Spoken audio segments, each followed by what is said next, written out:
Hello guys, આજે આપણે એક પંજાબી સબ્જી તમારી સાથે શેર કરવાના છીએ. એમાં આપણે આ પંજાબી સબ્જી આપણે ઘણી વખત પંજાબી બનાવતા હોય તો એમની પ્રોસેસ છે ઘણી વખત ખૂબ જ લાંબી લાગતી હોય છે, અટપટી લાગતી હોય છે. પણ આપણે એકદમ આસાનીથી અને એકદમ ઝટપટ અને પ્લસ ઓછા ખર્ચમાં આપણે આરામથી દરેક વ્યક્તિ એક વખત જોશે એટલે આરામથી આ રીતે બનાવી શકશે એવી પંજાબી ગ્રેવી આપણે કઈ રીતે બનાવીશું. તો સૌપ્રથમ તો આપણે એમના માટે મેં 1 લીટર દૂધ લીધું છે.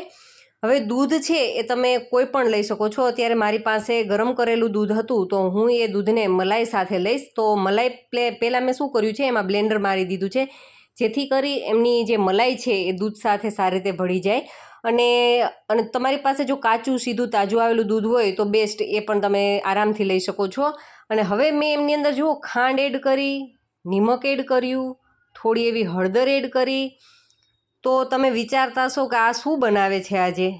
હવે એમની અંદર હું ચીલી ફ્લેક્સ પણ નાખું છું. તો તમને થોડો કદાચ અંદાજ આવી ગયો હોય તો મને કહેજો, કારણ કે આજે આપણે એક મસાલેદાર પનીરવાળી સબ્જી બનાવીશું. અને એમના માટે આપણે જે મસાલાવાળું જે પનીર જાતે જ આપણે બનાવીશું. તો એમની અંદર મેં જુઓ થોડી ધાણાભાજી, થોડું મરચું તીખાસ માટે એડ કર્યું છે અને થોડુંક તીખું લીધું છે એટલે સ્પાઇસી આપણું પનીર બનશે. એમાં થોડીક કસૂરી મેથી અને થોડુંક આખું જીરું પણ મેં એડ કર્યું છે. અને હવે ચમચી ભરી અને દહીં એડ કરી દઈશું. અને હજુ આપણું દૂધ એટલું ખાસ ગરમ નથી થયું ત્યાં જ આપણે એમની અંદર આ બધી વસ્તુ છે એડ કરી છે. અને ગેસની ફ્લેમ છે એ મીડિયમ ટુ લો રાખવાની છે. અને હવે એમની અંદર આપણે વિનેગર અથવા તો લીંબુનો ઉપયોગ કરી શકીએ. તો હું અત્યારે ફ્રેશ યુઝ કરું છે એટલા માટે લીંબુ જ યુઝ કરીશ.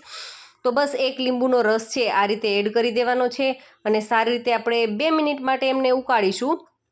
એટલે એકદમ જ તમે જોશો તો પાણી અને આપણું જે પનીર છે એકદમ જ જુઓ તમે છૂટું પડી ગયું છે. અને ખરેખર તમે ક્યારે આ રીતે મસાલા પનીર બનાવ્યું છે કે નહીં એ પણ તમે મને કહેજો. ખૂબ જ ટેસ્ટી બને છે આની સબ્જી છે એ. તો બસ અત્યારે હવે શું કરવાનું છે, તો આપણું પાણી અને પનીર છે એમને અલગ કરવાનું છે. તો કોઈ પણ તમે સ્ટ્રેનરની અંદર આ રીતે ગાળી શકો છો અથવા તમે કપડું રાખીને પણ આ રીતે તમે કરી શકો છો. પણ આમાં કપડાની પણ જરૂર નહીં રહે, કારણ કે ચીલી ફ્લેક્સ ને એ બધું છે એમની અંદર મસાલા, મરચું, ધાણાભાજી એમના લીધે એ આરામથી અટકી જશે. અને ખૂબ જ સરસ રીતે તમે જુઓ આપણું પનીર દેખાય છે. તો બસ અત્યારે પનીર ગળાઈ ગયું છે તો ઉપરથી જો મેં નીચેનું પાણી હટાવી લીધું છે અને ઉપર મેં ઠંડુ પાણી એડ કર્યું છે. અને જે આપણે પનીરમાંથી જે પાણી નીકળ્યું છે એ પાણી પણ આપણે ફેંકવાનું નથી. એ પાણીના આપણે પરોઠાનો લોટ બાંધી શકો છો.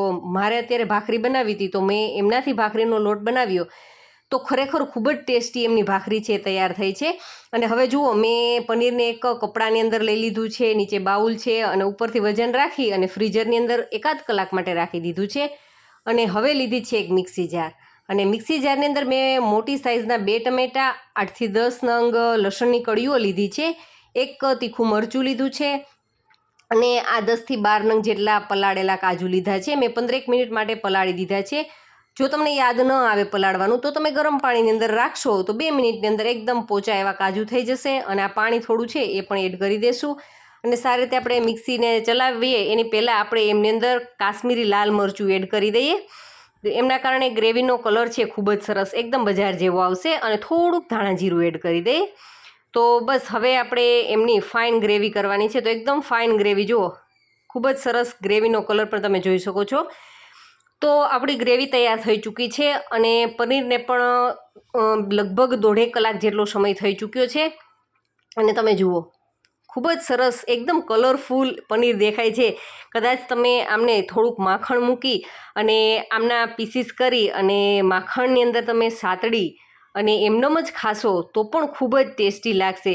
અથવા તો બાળકોને લંચ બોક્સની અંદર કંઈ ફ્રેન્કી જેવું બનાવ્યું હોય એમાં તમે આ પનીર છે એડ કરશો તો પણ ખૂબ જ ટેસ્ટી એવું લાગશે આપણું પનીર. અને પનીર છે આપણે ઘરે બનાવ્યું છે તો પણ આપણે બાળકોને ખવડાવવામાં પણ ટેન્શન નહીં રહે, કારણ કે બહારનું પનીર આપણને ખબર જ છે કે ફ્રેશ નથી હોતું, પ્લસ એમાં ખરેખર દૂધનો ઉપયોગ થયો છે કે નથી એ પણ આપણે ખ્યાલ નથી હોતો.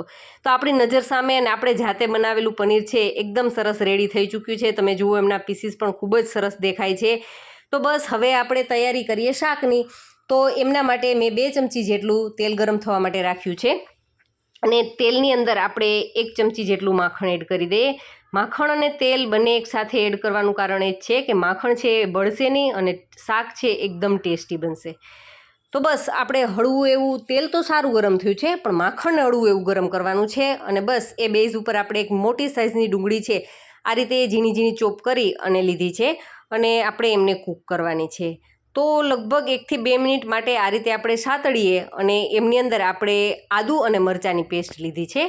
લસણ આપણે ગ્રેવીમાં એડ કરી દીધું હતું એટલે લસણ આપણે આમાં નથી નાખ્યું. અને બસ હવે આપણે આમને સારી રીતે હલાવી અને એમની અંદર મસાલા કરીએ. અને મસાલામાં પણ કોઈ ઝંઝટ નહીં, બસ રૂટીન મસાલા જ એડ કરીશું. થોડો એવો હળદર પાવડર આપણે એડ કર્યો છે અને આપણે મરચું બધે જ યુઝ કર્યું છે એટલા માટે આપણે આમની અંદર કાશ્મીરી લાલ મરચું નાખીશું. અને જો તમને વધારે તીખાશ પસંદ હોય તો તમે રૂટીન જે ખાતા હોય તીખાશવાળું મરચું એ પણ એડ કરી શકો છો. અને હવે નિમક તો ભૂલી ગયા તો નિમક એડ કરી દે, સ્વાદ અનુસાર નિમક નાખી અને બસ હવે આપણા મસાલાઓને થોડીવાર માટે કૂક થવા દેશું. અને જો તમારી પાસે કેપ્સિકમ હોય તો એમના બસ આ રીતના નાના નાના પીસીસ કરી અને નાખી શકો છો. અને ના હોય તો પણ કેપ્સિકમની પણ જરૂર નથી. આપણે ઓનલી પનીરની સબ્જી બનાવીશું તો પણ ખૂબ જ ટેસ્ટી આપણી સબ્જી છે એ તૈયાર થશે. તો બસ મેં અમને માત્ર 2 જ મિનિટ માટે કૂક કર્યું છે. આપણે કેપ્સિકમ છે એને ઓવર કૂક નહીં કરીએ. અને મેં એમની અંદર જો પાણી એડ કરું છું 2 થી 3 ચમચી જેટલું મેં ગરમ પાણી એડ કર્યું છે. હા, આપણે પાણી ગમે ત્યારે શાકની અંદર વાપરીએ તો એક ખાસ વાત યાદ રાખવાની કે શક્ય હોય તો આપણે ગરમ કરી અને પાણી ગરમ ગરમ જ નાખીશું, જેથી કરીને શાકનો ટેસ્ટ છે એ બગડશે નહીં, ખૂબ જ સારો લાગશે. તો બસ હવે આપણે કેપ્સિકમને વધારે કૂક ન થવા દઈએ અને આપણી જે કરેલી ગ્રેવી તૈયાર હતી એ આમની અંદર એડ કરી દઈએ. તો જુઓ એકદમ ઝટપટ, તમને નથી લાગતું કે ખરેખર આ શાક છે પંજાબી? અને એમાં પણ જો ગ્રેવી કરી આપણે કેવી રીતે, તો એકદમ આસાનીથી મિક્સી જારની અંદર બસ ટમેટાના ટુકડા લઈ લીધા અને બસ એ રીતે કરી તો ખૂબ જ આસાનીથી થઈ જાય. અને ઘણી વખત આપણે પનીરની સબ્જી છે સાતડીને કરતા હોય છે, બિરસ્તો કરીને, તો આમાં એ પણ કરવાની જરૂર નથી. એમ છતાંય તમે ખરેખર ટ્રાય કરજો. એક વખત ટ્રાય કરશો તો જ તમને ખ્યાલ આવશે કે આ સબ્જી છે એ પણ ખૂબ જ ટેસ્ટી બને છે આ રીતથી બનાવેલી. અને અત્યારે મેં એમની અંદર મસાલો એડ કર્યો છે. તમારી પાસે જે પણ મસાલો હોય, પંજાબી મસાલો હોય અથવા તો ગરમ મસાલો પણ તમે એડ કરી શકો છો, કારણ કે આપણે એમની અંદર ખડા મસાલા એડ કર્યા નથી એટલા માટે મસાલો એડ કરી દઈએ તો એકદમ સરસ ફ્લેવરવાળું આપણું શાક તૈયાર થશે. અને આપણે ટમેટાની ખટાશને બેલેન્સ કરવા માટે થઈ અને ખાંડ એડ કરી છે, એ પણ બિલકુલ ઓપ્શનલ છે. તમારે ન ખાંડ એડ કરવી હોય તો પણ ચાલશે. અને છેલ્લે આપણે એમની અંદર કસૂરી મેથી એડ કરી છે, એ તો ભૂલ્યા વગર એડ કરવાની, કારણ કે કસૂરી મેથીનો ટેસ્ટ એકદમ બેસ્ટ પંજાબી શાકની અંદર આવે છે. ને બસ હવે આપણે આમની અંદર મલાઈ, જે દૂધ ઉપર જામેલી મલાઈ છે એ જ મલાઈ આપણે આમની અંદર એડ કરવાની છે. તો મેં 1 ચમચી ભરી અને મલાઈ એડ કરી છે અને બસ હળવા હાથે આ રીતે મિક્સ કરશો અને તમે જોશો તો હળવે હળવે આપણું શાકનો કલર છે એ ખૂબ જ સરસ દેખાશે. બસ 1 થી 2 મિનિટ માટે આપણે મીડિયમ ટુ લો ફ્લેમ ઉપર કૂક કરીશું એટલે મલાઈ છે એમનું ઘી છોડવા લાગશે અને તમે જોશો તો ખરેખર બજાર જેવું જ, હોટલમાં જમતા હોય અત્યારે ખરેખર મારા ઘરની અંદર પણ એકદમ જ સરસ મજાની સુગંધ આવે છે. અને મેં થોડીક ગ્રેવીને પાતળી કરવા માટે થઈ, કારણ કે આપણે પનીર એડ કરવું છે, તો મેં એમની અંદર પહેલાં ગરમ પાણી 2 થી 3 ચમચી જેટલું એડ કર્યું છે અને આમને સાતળેલા કાજુ એડ કર્યા છે.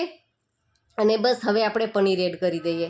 તો મેં પનીર છે અડધું જ એડ કર્યું છે, કારણ કે અડધું હું જૈન સબ્જી બનાવીશ. અને તમે લોકો જૈન સબ્જી બનાવો છો તો એમની અંદર શેનો ઉપયોગ ગ્રેવી માટે કરો છો એ પણ મને કમેન્ટ કરજો. હું એક ખાસ વસ્તુથી એ ગ્રેવી તૈયાર કરું છું. જો તમારે જૈન સબ્જીની ગ્રેવી શીખવી હોય તો પણ મને કમેન્ટ કરી શકો છો, તો આપણે ચોક્કસથી નેક્સ્ટ ટાઈમ એમનો વિડીયો પણ અપલોડ કરીશું. અને હવે જુઓ 1 થી 2 મિનિટના સમય બાદ આપણી સબ્જી ખાવા માટે રેડી થઈ ચૂકી છે.